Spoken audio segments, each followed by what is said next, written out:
Welcome back to another episode, you film fiends, you crazy collectors. I don't have any more nicknames. I don't have good nicknames on hand. I should have wrote them down.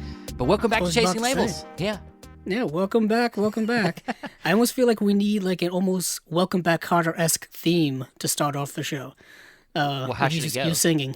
It just go, welcome back, welcome back, welcome back. I could come up with something. I could make something up. Yeah, that's something like that. But yeah, this is now episode number 20. Woo. So we are officially out of our teenage years into our awkward early adulthood when it comes to the Chasing Labels podcast. And yeah, we are back, and it's going to be a bit of a shorter episode once again this week, I would say. Because, a few little announcements here and there, but not an abundance of things. It's a little bit shorter, probably just because we decided to hold off on the imprints. Releases also happened this past Friday, but next episode, which should probably drop next Sunday, is going to have our next guest on it, John Matthews from the Indicator Cast podcast, and he is from Australia. So I told Andrew, I was like, well, let's just match that up. Let's do in-print releases, with him, and from what I understand, John, I think, is complete on in-print.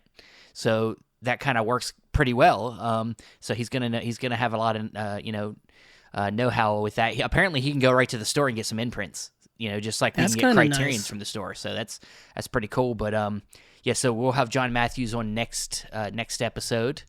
And so it gives us a little time to maybe watch some of them movies too. We can talk about them. And before we get into this episode, I do want to say, please. Share, comment, please tell your friends about us. We want to hear what everybody's thinking about what we're doing here. We want to hear from you, physical media people. Tell us some of the things about the episodes that that coincide. Tell us, go back to the beginning. What are some of your create your own label? We did a whole episode where we created our own physical media label.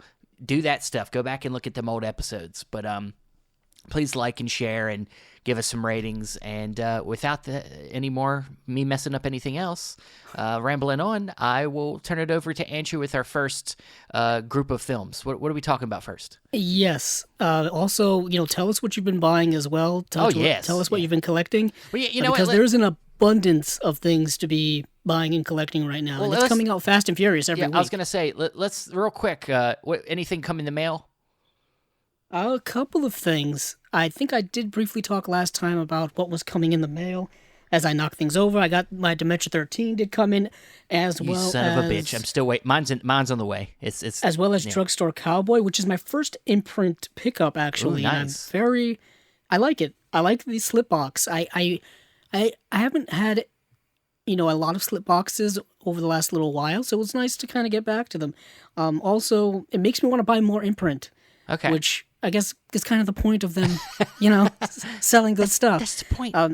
That's the point. I don't know if we're going to get a corresponding release of this movie here in the States, but if we don't, I'm kind of perfectly happy with this here. It plays on your Region A player, and it has special features and all that kind of stuff, and new special features too. And Dementia 13 was another one that I picked up. Both of these I got from Orbit DVD, which was really nice because I didn't have to pay, that high shipping for the imprint stuff. But yeah, so that came in. I did a little pre-ordering stuff that's supposed to be coming in the mail. That Legend box set, the Ridley Scott film, the one from Arrow, which we talked about months and months ago. Yeah. That's supposed to come out actually this week, would be September 28th, but mine has been held back for at least 2 weeks until October 12th. And so I don't know if anyone else is experiencing delays with that box set, that limited edition, but that was a little disappointing because I kind of wanted it to kind of swap out my old release.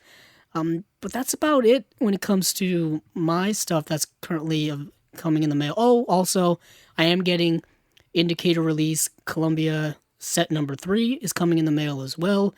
So I'm almost complete with that. I'm one behind because I'm super jealous of all the people showing off their Columbia set number 4s, which just came out. Speaking of that, Stephen, take it away. Yes, my Indicator number 4 did come in. along with a slew. I sent Andrew a picture of like my front doorstep, and like I had like 4 boxes out there, and I was like, "Oh, sweet mail day!" It's always good to see a bunch of boxes sitting on your stoop. Stoop kid never leaves the stoop. What is that from, Andrew? Hey Arnold. Yes. So I had coming in today. I got the Thing 4K from Universal. Some people think it's a Studio Canal release, which I think I was even confused at first, but it's actually just a Universal release. And I didn't get the limited edition. This is just the regular kind of slipcase 4K. So I got that. Also, I got the 101 Black Label releases of Suburbia and The Boys Next Door. So from Penelope Spears. So I got both of them, and I can't wait to check them out. And then I got the Eureka release of Johnny Guitar, which I really like this film, and I'm excited to see the new restoration on this. So that'll be nice. And then, of course, the Indicator number 4 I got also, and it came in perfect condition. As Indicator always does, they go above and beyond, to make sure the thing gets to you safe. And if anybody wants to know my number, it is 133. I got a pretty low number on this one. Wow, that is really low. Yeah, 133 out of 6,000. Incredibly jealous of that. Yeah. Also, this is just something I've been seeing on a bunch of the forums online, basically Facebook groups, is that sometimes you'll get duplicate discs in those sets. So obviously, when you get them, you check them right away. I know a lot of people like to let them sit around for a while, but just check them because mistakes do happen. And from what I've heard is that Indicator has a great, what's that department? They got a great customer personal service. relations? What's that called? Customer service. Yeah. Customer service, that's what it is. Apparently they have a good customer service department, and they'll replace your discs swiftly and easily, which is kind of nice. Yeah. Because sometimes you have to deal with pain in the ass people and pain in the ass companies, and it's nice that they're not one of them. Yeah, the only other thing I'll mention here is I got Day of the Locust from Imprint, since you brought up Imprint. Nice. That's one that Andrew Furtado had, I think, brought up on one of our episodes. So I kind of was just like, oh, you know what? I'll get it before it becomes too hard to find, because it's a pretty early one. It's number 13 in their catalog. So I got it, got the slipcase. It's all good. So very good idea. Don't be like me and wait forever and then miss out on things or have to pay like so much money. You get on some pretty deep dives. You'll go scour the internet for things. And that's the fun part, though. I don't have fun doing that. I don't. Well, inevitably, the disappointment when you don't find what you're doing isn't great, but the thing is, for me, it's a hell of a ride along the way. I'm so skeptical when I do whenever I've tried to do deep dives for deals online. I'm always so skeptical because I've had, there's always a chance that whatever you think you're getting is not what you're getting. Bootlegs? Yeah, like people bootlegs, can dupe you. or like they don't have the slip, or they don't, like something's missing from it, and or it's I just don't trust it when it's been out for so long. Be very cautious. If something looks too good to be true, especially like on eBay, chances are it probably is. Yeah. Or maybe it's a diamond in the rough. You never quite know. I mean, I've been duped before. I know many collectors probably have been duped before as well, but. Sometimes I like to look up, older stuff that I missed out on, and that's kind of like where I do my deep dives. Always looking for the Indicator stuff that I haven't been able to get yet. Now I'm going to be looking for these Imprint stuff I can't get, and it's you should go ahead and get some of the things that are easy to get, and then some of the things. Well, what is interesting is that I know we don't want to take too much time on this. Is that even stuff that's come out recently gets really tough to get. Like, they sell out quick. Like, I just got the You should probably get the Straight Story. Yeah, well, that's selling out quick, too. But I just got Django 4K from Arrow that came out, like, April or May. Yeah. And it's already gotten a standard release, and then that initial release is now becoming harder and harder to get and more expensive. And that was one thing I did grab recently as well.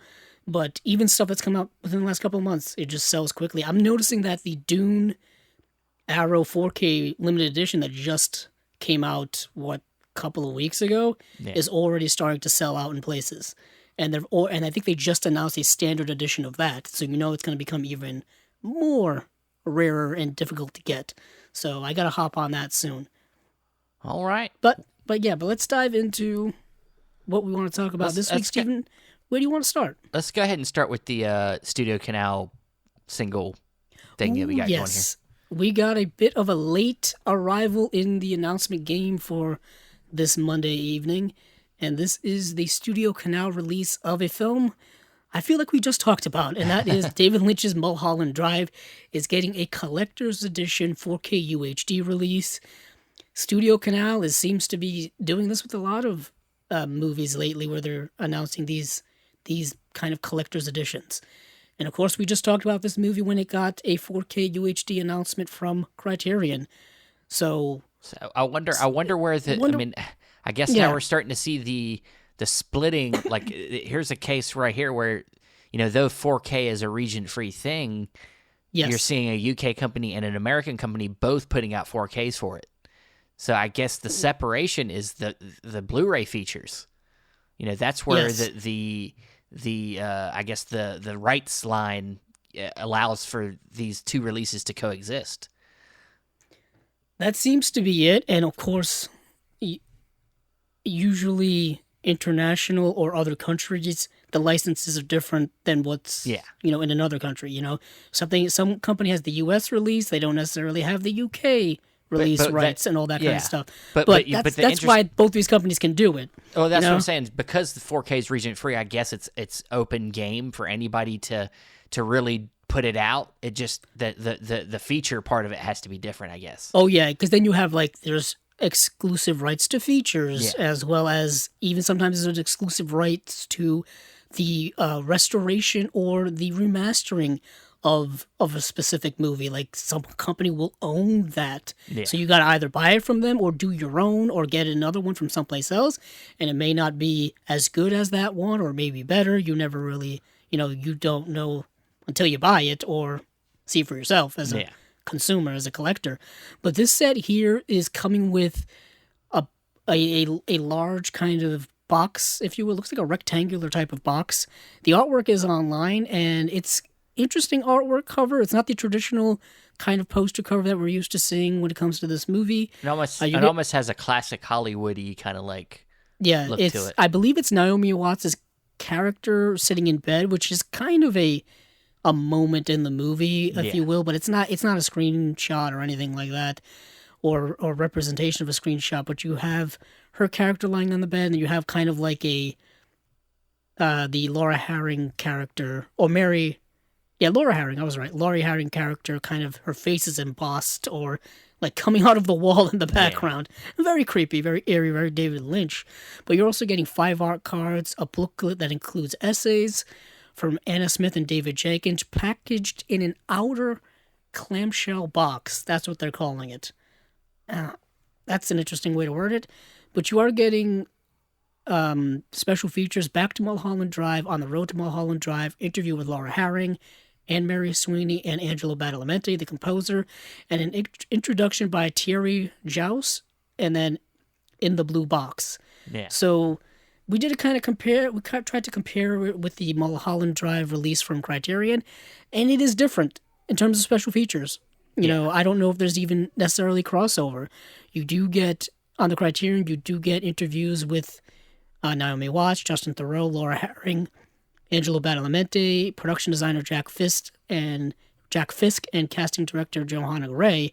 But I don't know if those are the same interviews that you're getting on this one. It could be. I would say the only for sure difference probably is that the booklets probably got different essays, and different artwork and whatnot. Oh, yeah. But I would assume, I wonder if the clamshell case is kind of like the shell cases from the 90s with our VHSs. With the VHSs from like Disney and stuff? Yeah. Could you imagine? That'd be amazing. I haven't heard the word clamshell casing in forever. Yeah. Definitely not to do with discs.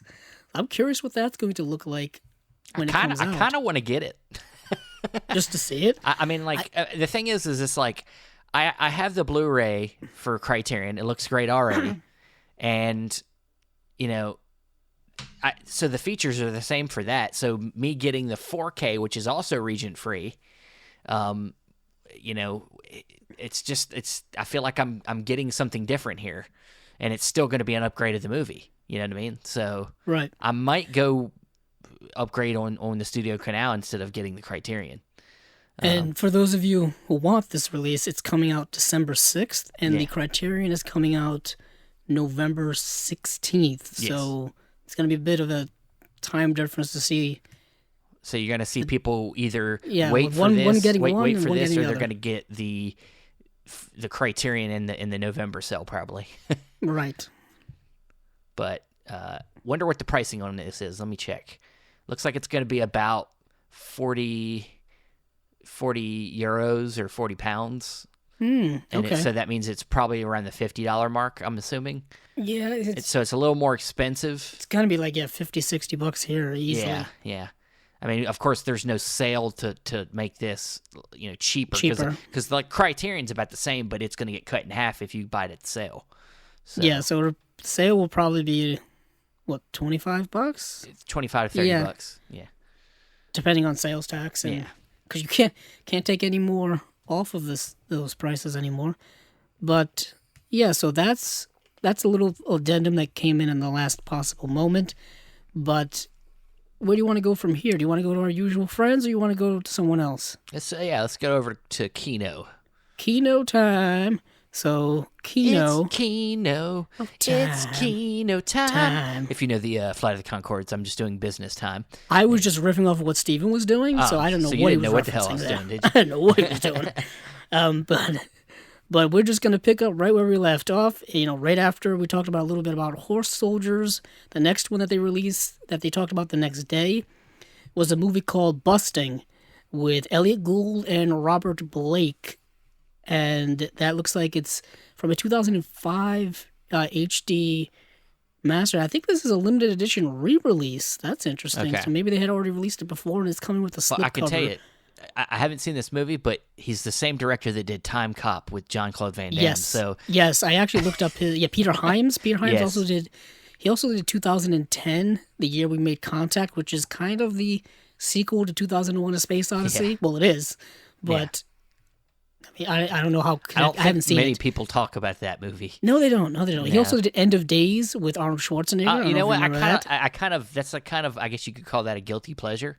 Gabriel Byrne as the devil. Kind of Yeah, I interesting. mean, it's kind of one of the movies where it's like, I find like it's cooler than it should be, though it's kind of shitty. Like it's not a great movie, but there's there's an edge to that movie. I don't know why. It's a dark movie. It's a dark It's a movie. pretty I mean, dark like, the movie. beginning of the it's about movie- the end of days. Yeah, the beginning of the movie, the devil walks into a restaurant, grabs a woman's breasts and kisses her, and then blows it up, and then walks out, untouched, of course, because he's the devil. Yeah, and I remember because I know this came out in 1999, I think, Yeah, and it was around that The end of Y2K. the century Y2K, like is the world gonna end thing? So I guess Yeah. it was playing on that. Is the devil gonna return or some bullshit? I don't know. yeah. And this was like right at the not- end of like Schwarzenegger's kind of like action star reign. He'd like done he'd done a few other movies where it was like just lackluster. Like Yeah, and then after this, he would do Terminator 3: Rise of the Machines. Yeah. I think, and then after that is when he would become governor in yeah. California, and then of course he would make his return back to Yeah, movies later on. Other but, movies, yeah. like other movies I'm thinking of are like he did like Eraser. Remember Eraser? Oh wow, yeah. It was like right yeah. around that time. What's the other one he did? It was like a sci-fi movie. Oh, you talk about The Sixth Day? The Sixth Day. The one yeah. about the cloning? God, It's that not a movie spoiler, sucked but it so has to do with bad. cloning. I saw it in the theater. It's such a bad movie. It was not good, but I think I saw it in the theater, and I think I saw it a bunch of times afterward. Maybe I would say like probably in renting. that period, his last good movie was Kindergarten Cop. Oh god, that was like 1993. Steve. Yeah, I know. Damn. That's what I'm saying. All them other movies after that are basically. I mean, I guess Terminator 2 is 90. In 91. Oh, that's before that. Yeah, okay. Yeah, So that's before Kindergarten that, Cop. Yeah, I mean, you didn't like Last Action Hero 93? Oh, you know what? I thought that was a little earlier. I thought that was like 89 or 9. No, No, okay. no, All right. Yeah, no. then Last Action Hero I like. So, yeah. Yeah, so underrated movie. Just got a 4K UHD release, need I to think get from that. Gotta Lionsgate get that. or somebody. It's relatively cheap. Yeah, I I mean, gotta if you get can get it for under $20, it's probably worth it. But back to busting. But back to busting. Elliot Gould. Yeah. I like. This is like the height of Elliot Gould's stardom was the 70s, Yeah. 70s, 80s. Yeah, Elliot Gould was in a lot of cool movies back then. I remember him being in also some Robert Altman stuff as Oh well. yeah. Well, we'll talk about that in a second. Yeah, I mean, we'll talk about a sneak peek. Um, yeah, I'm just looking at Arnold Schwarzenegger's filmography for no Well, reason come on. whatsoever. This is like the rant we went on a couple Yeah, yeah, episodes yeah. ago So with Dwayne Johnson, like and that is Colin, very true. Colin I mean, you Farrell. started that one. Yeah, well, I started this one too. You started this one too. But apparently, this movie is actually rather solid Okay. from what I read about it. I didn't get a chance to watch it, but I do kind of want to see it. I know. I think infamously, Robert Blake is now known for. What's the word I'm looking for, Steve? Yes, being a murderer. So not exactly like someone you want to talk about in any fondness, if you will.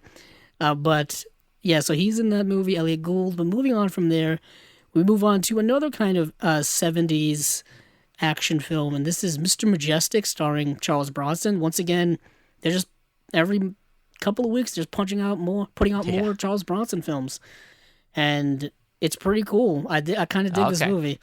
Yeah, it's Richard Fleischer directed it. Yes. Yeah, and isn't he the one that almost directed Superman, or did he direct one of the Superman movies? I'm trying to remember who Richard Fleischer actually is right now, but I can tell you. I know he directed. I've seen that he did a movie called The Boston Strangler. I've seen that, and that was okay. He did 10 Remington Place. Okay, he also did Soylent Green, also 70s. He also did 20,000 Leagues Under the Sea. Yeah. The one with, I think that's the one from the 50s with Kirk Douglas, if I remember. Okay. Yeah, Kirk Douglas, James Mason, Paul Lucas, Peter Lorre. Yeah, that's a pretty good. There may be a Blu-ray of that, but I'm pretty sure it's one of those Disney movie club releases or something. I want to say, yeah, Richard Fleischer has a hell of a filmography. Yeah, it dates all the way back to the 40s. And he did Tora Tora Tora. So I mean, yes, yeah, I think he was one of the directors on there. He also did the Dr. Doolittle. The original one from the 60s. Yeah. Yes, he did. And also Fantastic Voyage. Ah, that's a big one. That's a big sci-fi. He did Conan the Destroyer and Red Sonja. Interesting. Talk about Arnold, Conan the Destroyer. Yeah. He also did The Jazz Singer, 1980. Yeah, interesting filmography. Yeah, but I'll tell you this, Mr. Majestic is a pretty solid Charles Bronson vehicle. I kind of dug it. Charles Bronson plays this. He's a watermelon farmer of all things. Okay. You may be saying like, oh, what does that have to do with anything? But apparently, the local like organized crime element wants to move in on his his not land? game, but it like they want to take over his farm or whatever, and he's just not having it. So they want to money launder through his farm or something?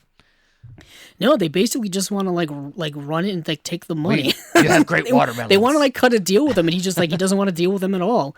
And like mafia hitmen come after him, and they harass him and like destroy his crops and stuff, and he just like goes at them and messes them up. It's very, very interesting. 'Cause I guess I think he has like he's a Vietnam vet, so he has like a military background.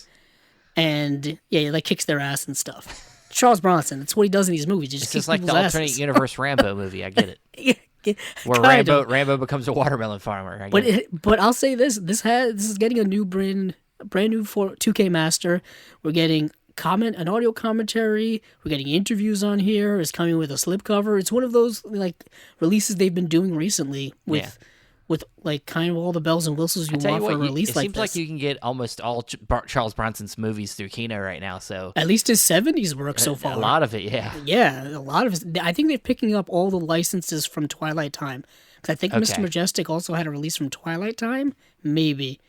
I'd have to check up on that. But moving on from there, speaking of Robert Altman, we're getting a release of his film The Long Goodbye from 1973. And this is an adaptation of one of the Raymond Chandler classic novels, of course, headlining the character Philip Marlowe, who's played by a bunch of people. Yeah. Most notably Humphrey Bogart. He was also played by Robert Mitchum, coincidentally also in the 70s. And then in this film, he's played by Elliot Gould. And it's a different take on that character. And it's a different kind of vibe than I think those other films have. Like The Big Sleep not so, other films. So I guess you could say masculine. Like he's not as like straightforward. Like He is though. He It's is, an but he's not interesting. as abrasive, is what I'm saying. He's more quietly angry.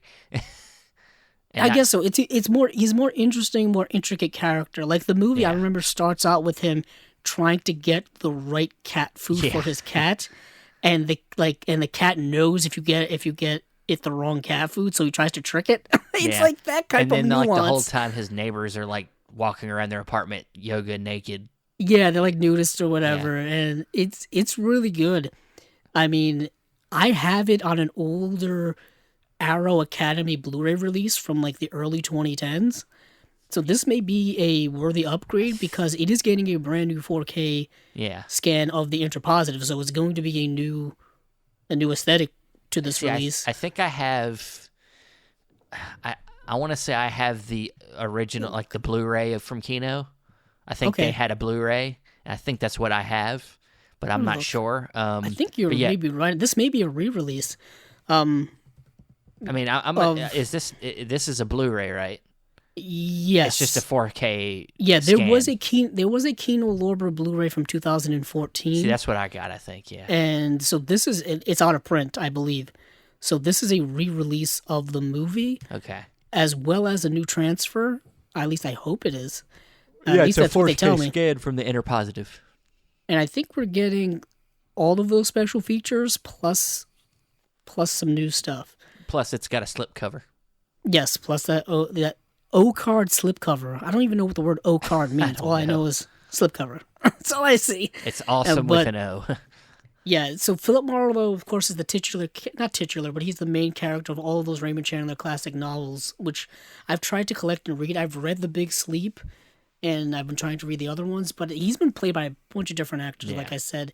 One of them I think was Dick Powell, who did, was it Murder My Sweet, which got a release from Warner Archive, Yes. I think, Yes.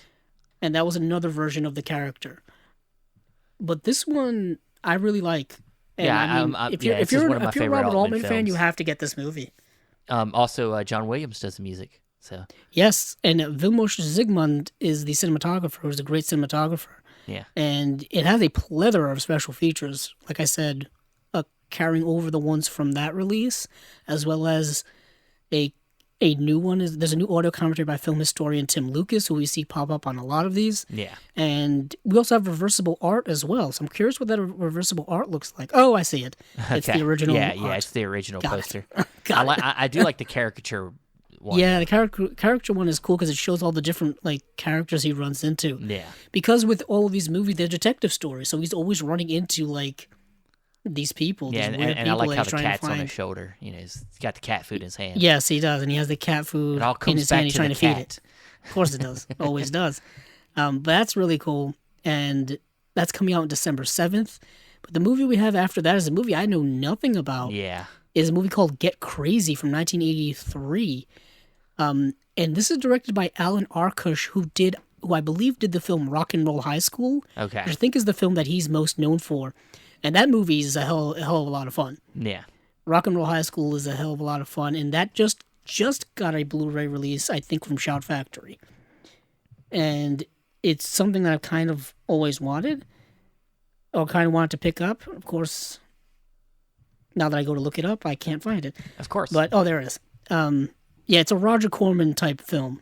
At least Rock and Roll High School was, and it was a lot of okay. It didn't just get a release; it's had a release since 2010. I was you're way off, pretty behind now. pretty behind. For some reason, I thought it had or maybe it had a re-release from somebody else. I have no idea what I was thinking. But But Get Crazy's got a pretty good cast. yes, it does. Now that I'm looking at it, Malcolm McDowell, you got Daniel Stern, you got yeah, a young Daniel Stern. yeah, Lou Reed's in the movie. Yeah, that makes sense. This one's also coming with a slipcover, so that keynote trend of slipcovers is never ending, and this has a massive set of special features. Just looking at it, like a lot of music related stuff in here. Well, There's a music video. There's three music videos. Wow, they went all out for it's this a release. musical, I think. So. Yes, I think there's a musical element to it. That would be why. But it looks like it's short and sweet. It's only 92 minutes. So, It's but only it's only 92 minutes, but there's a 76-minute documentary featuring, I guess, everyone in the movie called The After Party. okay, yeah, It's see, also yeah, it included looks on here. cool. So there's some significant stuff in here, but that piques my interest a little bit. But next movie is The Shakedown, or just called Shakedown, which I'm assuming is a film noir. It's Yeah, because it's from 1950. All we know is it's getting a brand new 2K master, and that's about it. I don't really recognize anyone in the cast other than Lawrence Tierney. yeah. Yeah, other than him. And this, what Well, does this Rock say? Hudson's in the movie. Yes, it does say Rock Hudson, Yeah, Rock but they Hudson put him plays Ted. towards. Yeah, I would say they put him towards the end of the cast, so I'm assuming he doesn't play a big role. Yeah, but yeah, I mean, and It's a Universal Pictures. it's film noir. Universal This Studio this Pictures. looks like something that is probably going to end up in an indicator set someday. That's what I'm thinking, because it's either gonna end. I'm actually surprised it's not part of one of the film noir sets from Kino. That's what Maybe, yeah. I mean, I don't know what it would. I guess it could be in the Rock Hudson set, but if he's not in the movie that much, then it wouldn't really. Well, I just meant, they're putting out those film noir box Oh, sets. sure, yeah, you're right, yeah, yeah. Which I Maybe I guess they find this one is worthy of a single release. I guess so. that's But over there. Yeah, I guess so. Just because it is a Universal Pictures release, Universal Studios picture release, and all the films in those sets seem to be from that back catalog. yeah, And I don't know, maybe this one just the sticks out. director Joe Pevney, Okay. who went on to do a lot of TV, but like this was his first movie, Oh, so that's so interesting. that might be part of the reason it's getting its own release. Is it's the debut of kind of a long tenured filmmaker. Like he did a lot. Gotcha. He did a lot of movies, but he did some movies, but he did a lot of TV later in his career. Like he did Bewitched. He did Ooh, he classic. did some Alfred Hitchcock Presents. Classic. Or I'm sorry, Alfred Hitchcock Hour. He did 5 I would episodes of that. love if those. I mean, this is a complete and utter tangent as well. I would love if those old shows would get Blu-ray releases. I know they've tried, but I'm just hoping. I know that I Dream of Jeannie just got a Blu-ray release. I think from Mill Creek, but I know they've tried with the I Love Lucy show. They put out the first 2 seasons, and they just kind of stopped. Yeah. I know they put out a complete series set of the Dick Van Dyke Show. I think they've done Little House on the Prairie, but I would love Mary Tyler Moore. Yeah. Since Ed Asner just passed away, that whole cast kind of gone other than Betty Davis. Betty White. I was gonna say, wait, Betty Davis is still alive? Betty Davis? Damn. Betty White. So I would love that, but I don't know. I guess that's too expensive for these studios to look into. At least that was the problem with the I Love Lucy's, that they were just too expensive to make. And, you're selling them for like $40-$50. You're not going to get a lot of people buying them. Yeah. I mean, I would, but that's just me. Yeah, well, I mean, everything, especially when it comes to TV, is like probably got a home somewhere streaming, so it's like people don't feel the need. You say that, but a lot of the classic shows are tough to find streaming. Are they? Really tough. The more newer stuff, by new I mean like 80s till now, Yeah. I guess are more easier to find, but kind of like, the All in the Families, the Jeffersons, I Dream of Jeannie, Bewitched, Green Acres, whatever, go on and on forever. We could do a whole podcast on that, but that's not that. I don't Those think are I have hard the to time. find streaming. I know. That's something maybe I'll do on the side. But you're gonna those have are to just do hard that to find show. streaming. Yeah.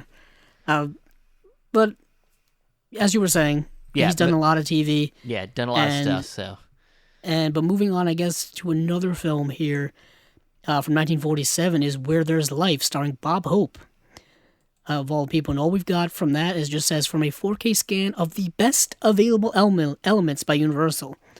So whatever the heck that means. Whatever the heck that means. I guess those elements may not be in the best shape. Seems to be what they're getting at. So don't expect anything pristine.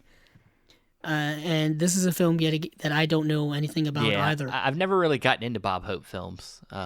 Same here. Never really. Him, Bing Crosby is another one that I just haven't seen a lot of their work, but I'm open to it, obviously, of Sure. course. But the last one here on the slate It's something I'm more aware of. yes, Hitchcock. You know Alfred. anything? You know anything about Hitchcock? Never heard of him before. Is he good? Didn't you just buy a couple of his movies on 4K? I did. I mean, this is not. Yeah, obviously, this is not in our realm. But I did get the 4Ks of Vertigo and Rear Window. I need to get Psycho and the Birds, which is available. I didn't get that box set that came out like sometime last year, earlier this year. I don't know. It came out right before the single releases, I think, came out. The time doesn't really matter anymore. But we have a lot of Hitchcock on Blu-ray nowadays. A lot. And this is adding to it.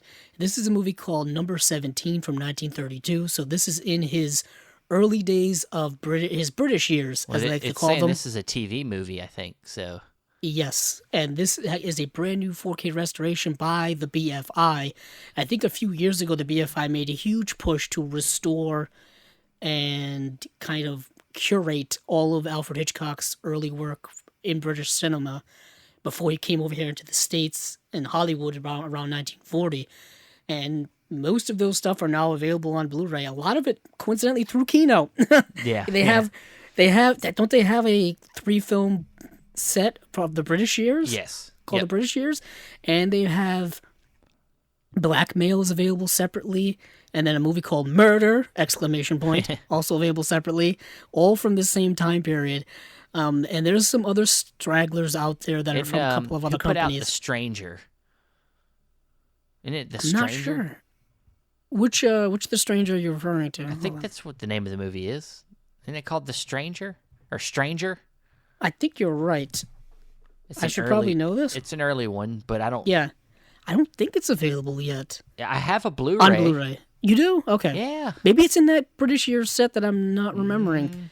Who's it? What's in it?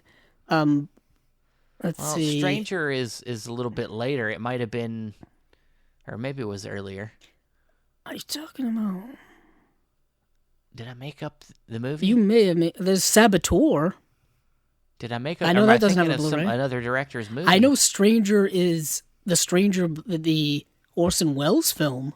Maybe that's what I'm thinking of. I'm thinking of the Orson Welles There's film. Strangers on a Train. No, I think it's the Orson Alfred Welles Hitchcock. film. I'm thinking of Orson Welles. Okay, that actually does have a Blu-ray release from Kino. Early Kino Blu-ray release. That's what I'm thinking That could of. use a nice remaster and re-release. I don't know why I thought it was a Hitchcock film. I don't know, you threw me off there. Yeah. It sounds like a Hitchcock title, I was just testing you. Straight with you. You know. Because he has a lot of those one-word titles from early on in his career, like Blackmail, Champagne, things like that. So I didn't know if it was one of those. But this film is, like I said, from 1932, getting a new 4K restoration, new audio commentary by film historian and critic Peter Tonquette. You get the Hitchcock and Truffaut interview in the audio version of that, and then Hitchcock the Early Years documentary. And yeah, this is something I got to add right along with the Hitchcock stuff that's already available. Yeah, because this is a short. It's like only like an hour and 6 minutes. Yeah, it's like 63 minutes long. Yeah, it's a gang of thieves gather at a safe house following a robbery, but a detective is on their trail. So, yes, and the British years set that they've already put out is 5 films, and I know Steven has it, and I'm jealous of him that he has it. I mean, you can get it. You can get it. I know it's not that expensive. It has The Ring, The Farmer's Wife, Champagne, The Manx Man, and The Skin Game. And I'll say this, his early work, his 20s and 30s work, have been available in public domain DVD prints for so long, and they looked horrific. They were so bad looking. Like, you couldn't even see them. Like, you couldn't even see what was going on because the quality was so bad. So there's been a huge push over the last decade of getting his early work in better quality. These must look light years better than what anyone has ever seen them before. And so I'm super happy with that. But this is coming out on December 7th on Blu-ray and DVD, if people are interested. So that is everything from Kino Lorber Studio Classics. And then we're moving on to kind of an addendum, kind of an additional films. Warner Archive, stuff keeps coming out of the woodworks. just floating out there like a balloon. Yeah, like in the red they balloon. decided that they didn't put out enough for October, so they're going to add some more from our last time we Yeah, they're just talked about them. going- We they talked added about another them 4. once, and it had Night Shift, and we talked about the Tex Avery release, and then last episode we brought up Mad Mad Love. But now And we then there was have There was the Ghost Ship in Bedlam as Yeah, well. yeah, that but too. now they've added 4 titles. 4. Yeah. It's nuts. They added Dinner at 8. They added, what was it? The Eye of the Devil. I keep saying, you know that song, Shout at the Devil? I keep Yes. screaming that out every time I hear this title. Mary Stevens, M.D. with Kay Francis. And then Children of the Damned. And those are the 4 titles that they've added. I've seen Dinner at 8. Dinner at 8 has a great ensemble cast of like John Barrymore, Jean Harlow, Lionel Barrymore. It's a really good film. I watched it a few years ago. Yeah. I was just saying the other day we need more Jean Harlow on Blu-ray, and I guess they heard me because they're putting out more Jean Harlow on Blu-ray. She only has a couple of films available right now, at least here. I don't know what it is internationally, but all she has is like Libeled Lady and Public Enemy and then Dinner at 8. And that is it. Yeah. So, come on, more Jean Harlow. She didn't have that long of a filmography because she sadly passed away too young from an illness.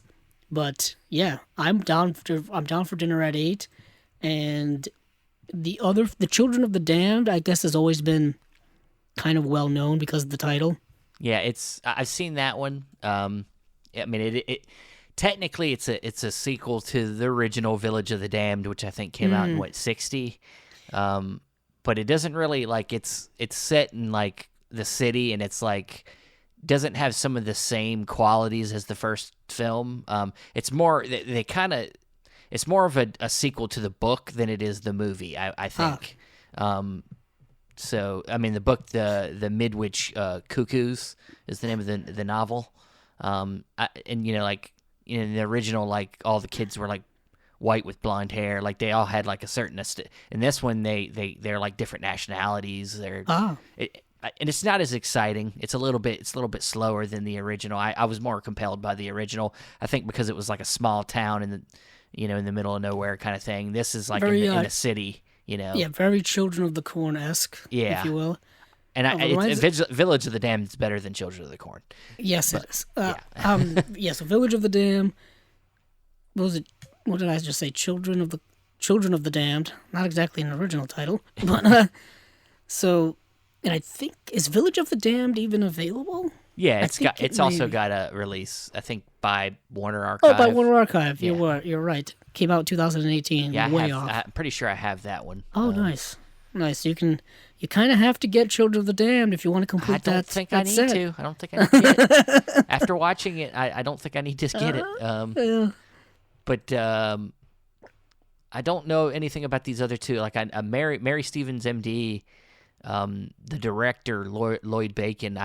I've seen he did a movie called 42nd Street, which is a musical. Yeah, kind of probably his most well-known film. Yeah, it's a pretty good musical. Pretty well-known. Yeah.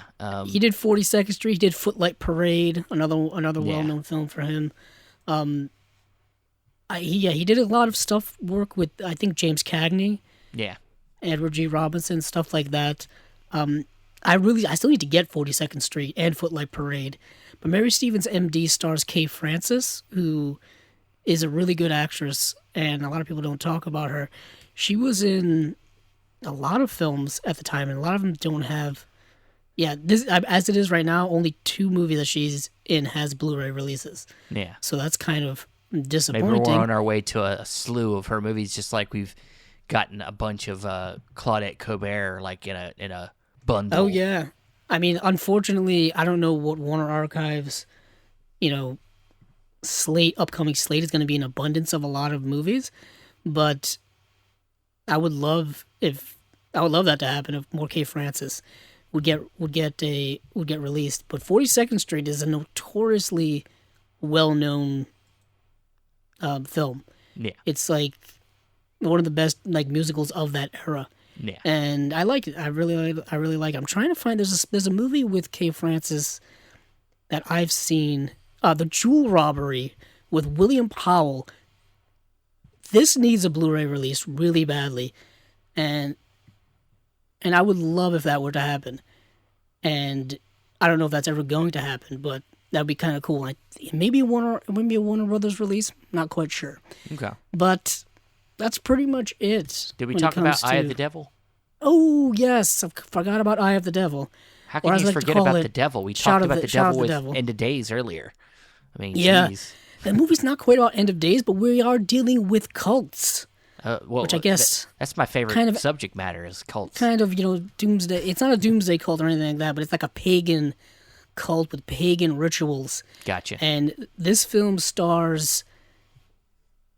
now I can't find it. But now this film stars Deborah Carr, who is a great actress. She is in The Black Narcissus, which is one of my favorite films of hers. She was in The Innocents, which I think is the Jack Clayton film, if I recall. And she's in a bunch of stuff. And Eye of the Devil is dealing with, she's married to this guy who is portrayed by David Niven, and he's got to go back to like his home, if you will, like his hometown, and he's from like a rich like legacy family that's been around for generations and hundreds of years.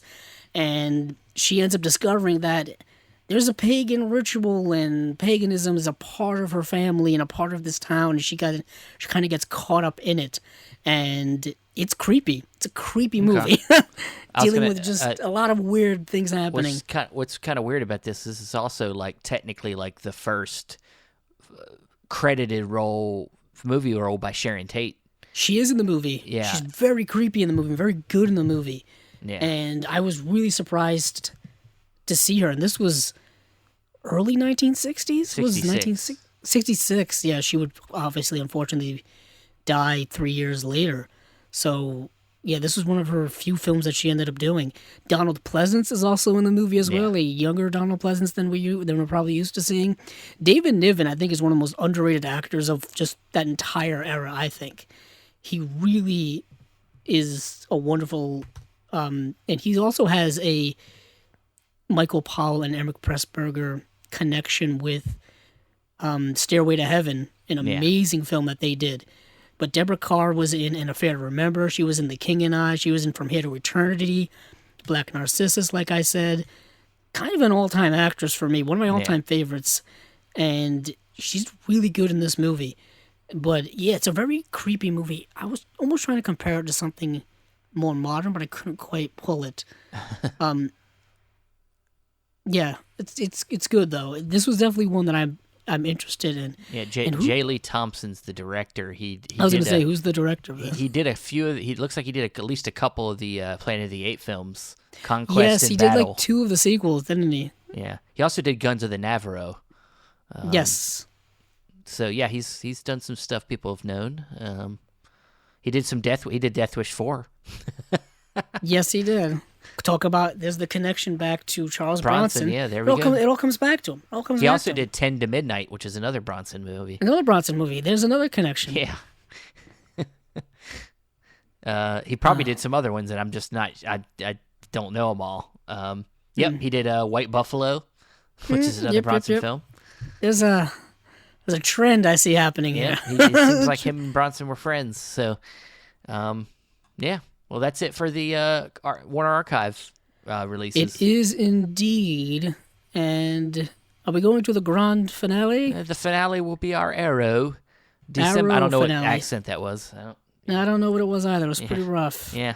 Pretty rough. But we got a few things here. And we do indeed. Some of it's kind of repackaged, reissuing. And one of them's announcement we already heard. We'll start with that.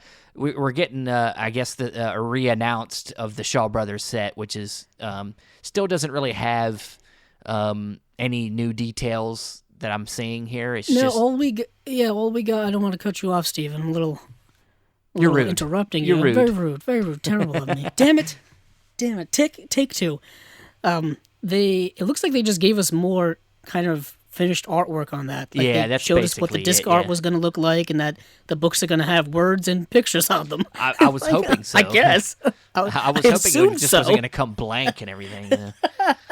Well, I guess the original artwork that we got was kind of just a mock-up, kind Yeah. of just a placeholder. I mean, the cover art still looks exactly the same. Just says, Shaw Brothers Set Volume 1, basically. We got no other details other than what we already know, but it was kind of cool. Kind of cool to see that. It is still coming in December, still available to pre-order at a reasonable price. Are you going to get that set? I want it. I don't know if I'm going to pre-order it, though. Okay. That's going to be like a Christmas holiday gift it for comes me. out at Christmas time, basically, right? In that month. I do. So you might as well pre-order it. I got it. These are actually all December releases, aren't they? Yes, this is December slate. Yes. Yeah. The other kind of I'll go ahead and go through this one. The reissue of they're continuing the Giallo Essentials. Yes. And I was wondering what you were talking about. I'm like, the what Giallo reissuing? these Giallo Essential sets are reissues of single releases they've already done. So I haven't seen any of these, but it includes the films What Have They Done to Your Daughters, Torso, which I think is probably the most well-known of these, and then Strip Nude for Your Killer, which is exactly what a killer wants. So it's easier to see the blood, when you stab them. But yeah, did you check out any of these? I did. I saw Torso because it is streaming on Shudder, so you can watch it there, and it is very giallo, very bloody. There's just a lot of It's also directed by Sergio Martino, which is one of the most popular. Yes. Yeah. I didn't know that these were released individually. Now they're just putting them in a box. That's that's something Arrow has been doing. They've been doubling down a lot this year on and repackaging things. And didn't they do that with? They've done that with a bunch of things. Like the Sergio Martino set is just reissues. Yeah, they just did it with another Giallo set as well, didn't they? They did a volume 1. This is volume 2.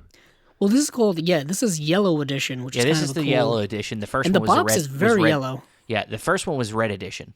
Yes, and this is Yellow Edition. So, what will be the next one? Green Edition? I don't know. I don't know.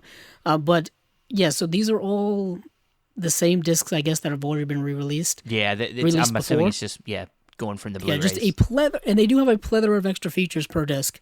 So it's not like you're not getting your money's worth. But I guess if you already have them, you don't really need this set. Well, the thing is like, I think that the best thing about these sets is if you haven't already purchased this single editions, this is a way to get, everything together, and people like box sets, like me, I might get these Giallo sets maybe because I don't think I have any of them. So, bet you they look nice on a shelf. Yeah, it'll look nice on a shelf. And along with that, of course, another set that's going to look good on the shelf is this Fassbender set. You have Rainer Werner Fassbender. They already announced it earlier this year with the Volume 1, and this is now already Volume 2 is being announced here with it looks like 1, 2, 3, 4, 5 films.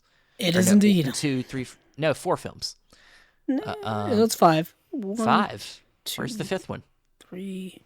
I don't know. The 5th one. It's supposed to have. Oh no, I see it. It's 2 movies on 1 disc.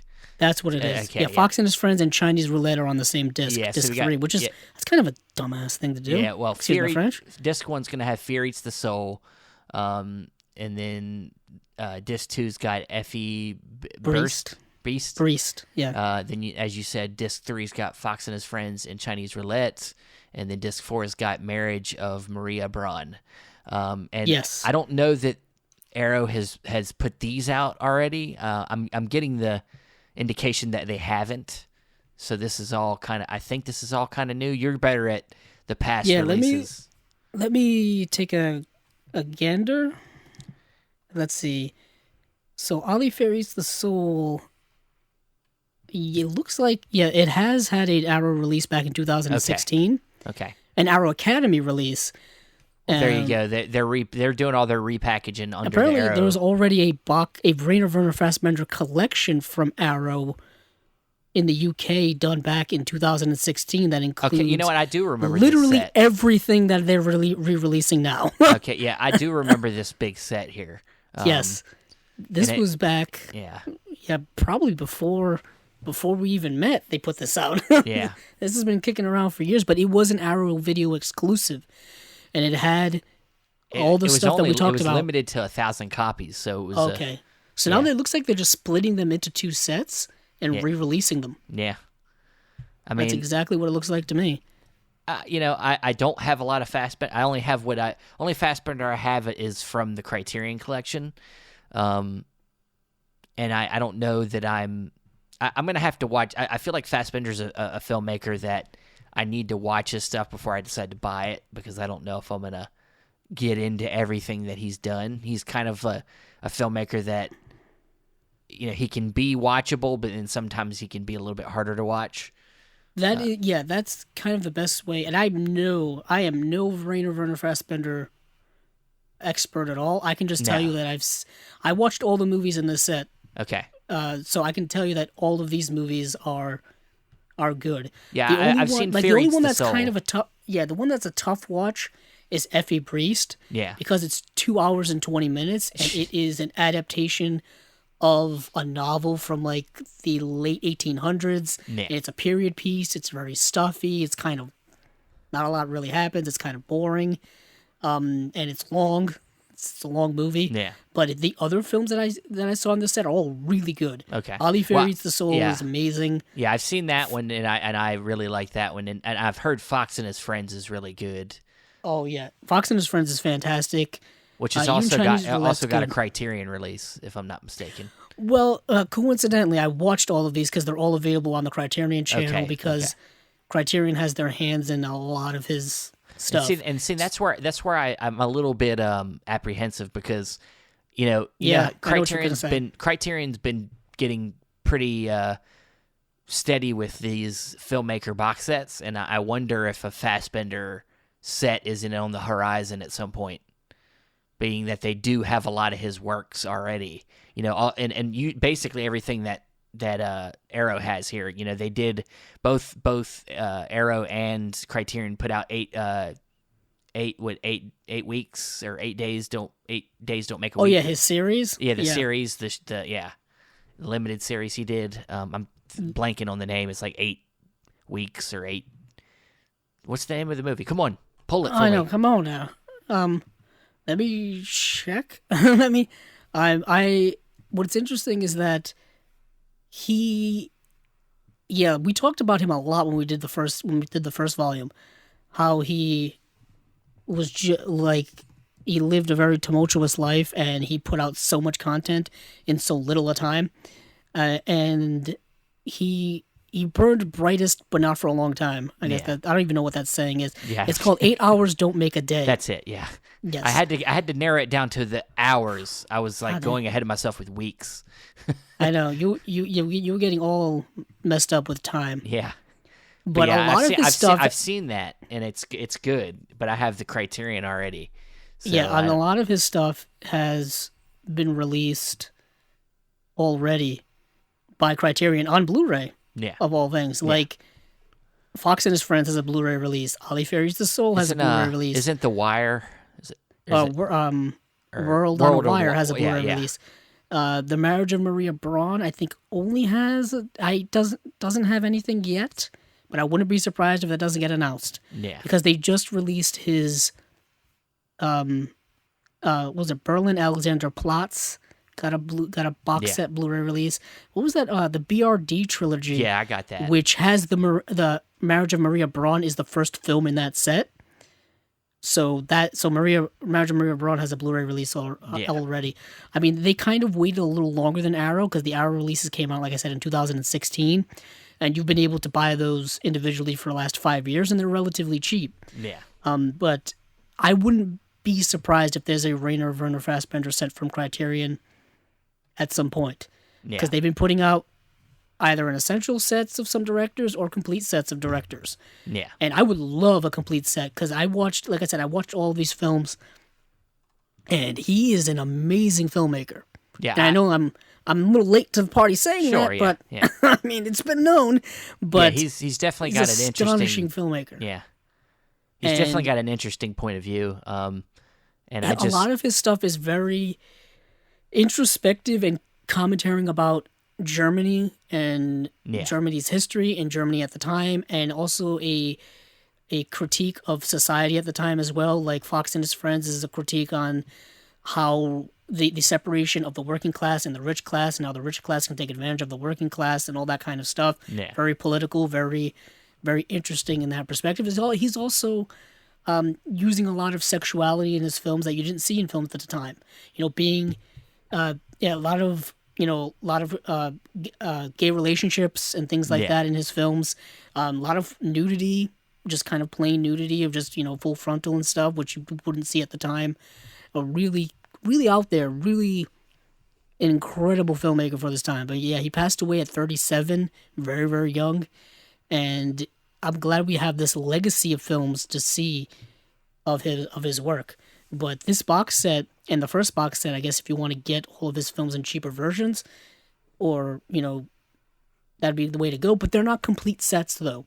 Yeah. That's the one thing. If you're a completist like myself and you want everything from a specific director or whomever, you are going to be missing some stuff. Maybe there is more volumes coming. We just don't know I yet. didn't even think of that. Yeah, maybe there is a third volume coming up. I don't know what Arrow has.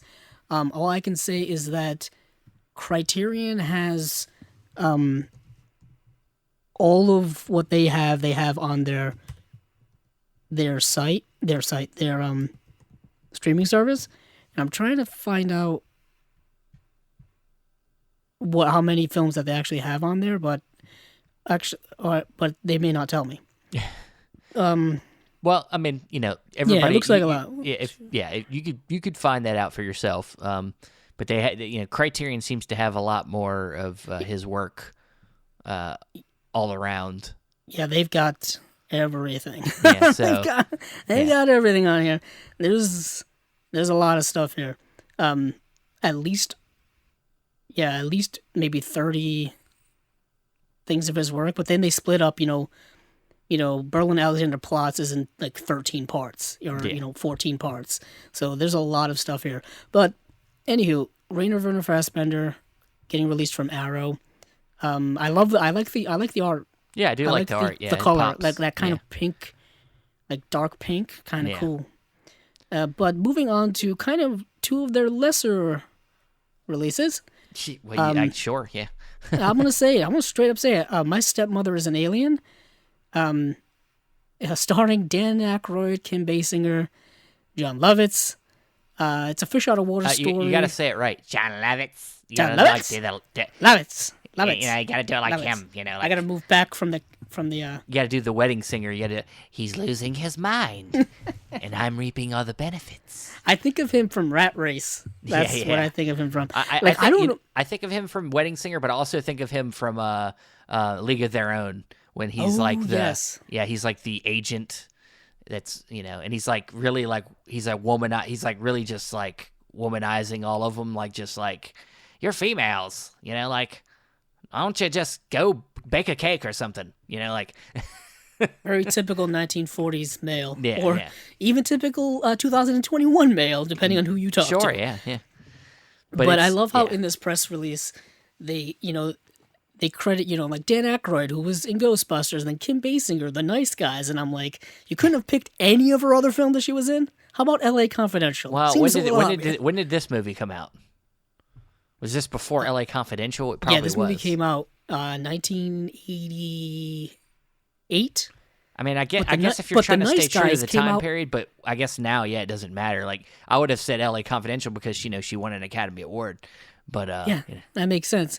But even John Lovitz, they credit him for Southland Tales, and I'm like, Southland Tales. Well, I guess the only reason they did that was because they put that release out.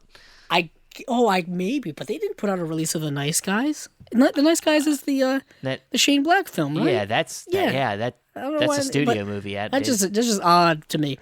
But anywho, Dan Aykroyd plays like he's a widower. I'm sorry for interrupting, but they could have even done Batman. Yeah, I was saying, how about Batman? Yeah, what about Batman? Tim Burton's Batman. Yeah, I mean, like, come on, you could have picked anything. All right, go back to it. Good beginning. Whoever wrote this kind of Kind of butchered dropped it. the ball Sorry. on that. But yeah, Dan Aykroyd is like, he's a widower scientist. His daughter's played by Allison Hannigan. For those of you who know her from Buffy the Vampire Slayer or How I Met Your Mother, and basically, he does this experiment where he sends this signal out to this other galaxy, and I guess Kim Basinger's planet hears it, and they think it's a threat, so they send her to kind of investigate. And she it's just a fish out of water. It's her like trying to like figure out how humans interact, and she like gets in a relationship with Dan Aykroyd's character. They know each other for like a day, and it's a wacky like light family comedy from the 80s with like nonsense in it.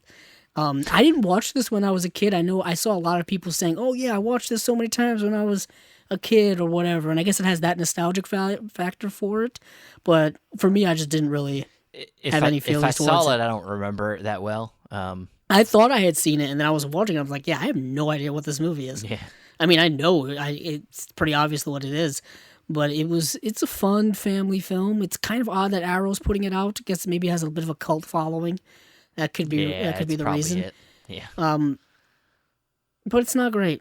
But The Last Matinee is a modern giallo. This movie came out, I think, in 2020. Yes. 2020, and it's all set inside of a movie theater, and there's somebody in it just committing murders, and it's about all of these people trying to survive, and it's like one of these kind of older, rundown, inner city movie theaters that are playing like. Yeah, speaking of Last Action Hero. Garbage, you know what I mean? Yeah. Yeah, like Last Action Hero. The kid goes to that old theater. And it's kind of just like that. Yeah. But I've seen this one. I watched this one. Nice. It's actually really entertaining.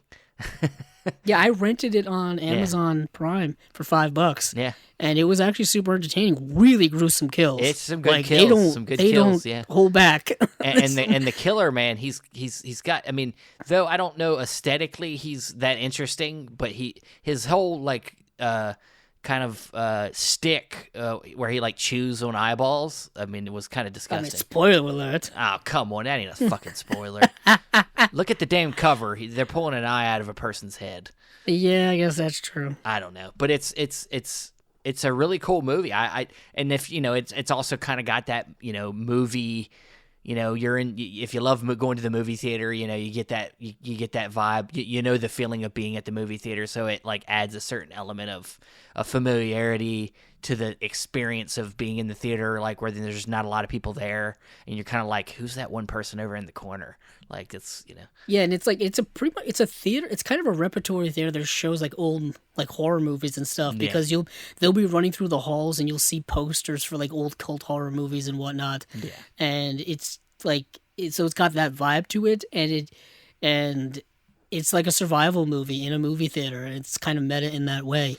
I dug it, and I'll say this: there's a plethora of special features on this release. Just a lot of stuff going on, which is kind of great to see for a modern film release, because usually modern films don't get a lot of stuff. And you get actually 6 short films by the director in here, which is really cool to see more of this person's work, because I have no idea who Maxi Contenti is. This is a female director in it. No, I think maybe it's a male. But it is a Spanish language film, I believe. Yes. You sure? You're having a hard. Yeah, I'm trying to think of. Yeah. I don't. Yes, it is. Is it Spanish? Yeah, it is. It is. Yes, it is. You're making your pauses way too long. Am I making my pauses way too long? Yeah, we are still recording. We're still live? Yeah. We're not live, but we're definitely recording. So dead air is not good. Yeah, dead air is not good. So it's definitely So it's definitely a Spanish language film. So be warned that I guess you have to read subtitles with it. So if you're not a big subtitle reader, I guess it's not gonna be good for you. Get over it. Yeah, I mean, what Steven said, get over it. But I dig it. I dig it a lot. So that's Arrow, basically. Some good stuff, some repackaged stuff, some interesting stuff with My Stepmother as an Alien, but I would say the winner out of this, The Last Matinee is the winner. No, I'm just kidding. I mean, I think if you haven't already bought a lot of that Fassbender set's probably a good one to get. The Giallo set as well. Yeah, Giallo's cool too. But I'd say the Last Matinee is the one I'm kind of like, I might buy that. But yeah, that's it. That's pretty much it. That's it for this week. Short episode this week, like I said. Yeah, it's about the same as last week. So if you liked that shortness, but don't get used to it because it's probably they'll be long again. Yep. Because we'll have our guest on next week, and then at the end of the month we have a special guest that's scheduled. We have Justin Beam from Shout Factory supposed to be coming on, so that'll be cool. That'll be a good episode. Cool. When we get into the Via Vision / Imprint stuff next week, there's 9 releases in that slate. It's a pretty big slate. Oh yeah, and Kino's gonna release some stuff between then. There will always be stuff from them coming in the next week as well, and who knows what else is gonna drop? Maybe Indicator will drop some stuff, maybe not. Who really knows? But that's the fun part about all this, is that you never really know what's on the horizon. You just kind of have to go along on this roller coaster ride. It is. Of collecting movies. It is. All right. Well, where can we find you on the interwebs? You can find me on Twitter at Cabzilla06, as well as my YouTube channel, Cabzilla Productions. Are you William Shatner with the pauses? I don't know what's going on. My brain is not functioning well today at all. I think it's time to be done.